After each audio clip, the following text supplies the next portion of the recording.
This is the moment when our human ancestors first set foot on land. Little did they know that before they could even adapt to their new environment, they found themselves surrounded by over a dozen massive scorpions. These arthropods had beaten them to it, claiming the land as their territory first. So these jawless fish, fresh out of the water, stood no chance of fighting back. These two species had already been bitter enemies in the aquatic world. The Cephalaspis was already at the bottom of the food chain back then. While they could barely scrape by in the water, evolution brought forth a formidable predator called the Brontoscorpio that gradually rose to power and dominated the oceans. These massive creatures could grow over 6 feet long, with venomous stingers even thicker than their claws. During this era, virtually no other organisms could stand up to them. Even though the Cephalaspis could sense changes in water currents and sense through their skin, allowing them to detect danger early and flee quickly, their heavy skulls meant they had to stop and rest after swimming for just a short while. This made them the easiest prey for Brontoscorpios to hunt down. Under constant threat of death, the Cephalaspis began searching for new ways to survive. But the Brontoscorpios had the same idea. They had already evolved small legs capable of walking on land,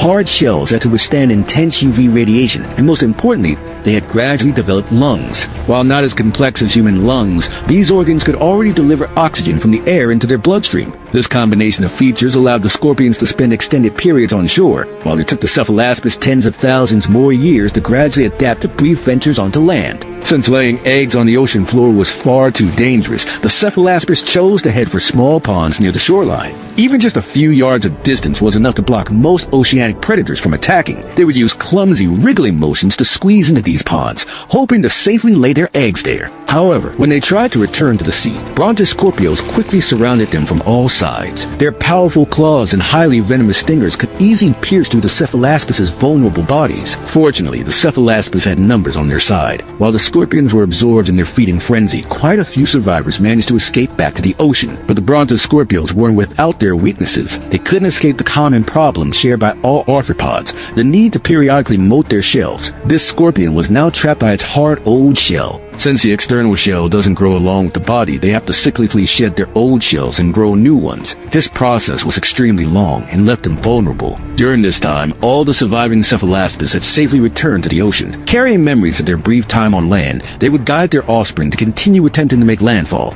After hundreds of thousands of years of evolution, the Cephalaspis finally began to develop the ability to fight back. Their gills gradually evolved into jaws and sprouted real teeth, giving them their first chance at offensive capability. Then their fins and shoulders gradually strengthened, developing hard bones and muscles, eventually evolving into limbs that would become the hands and feet of future humans. It was precisely through these changes that our ancient ancestors were finally able to truly leave the ocean and venture onto the vast land masses. By this time, they had earned a new name, Hynerpeton, and those once mighty arthropod descendants had instead become their hunting targets. Their ancestors would probably roll over in their graves if they could see this reversal of fortune. Follow me for more exciting content coming soon.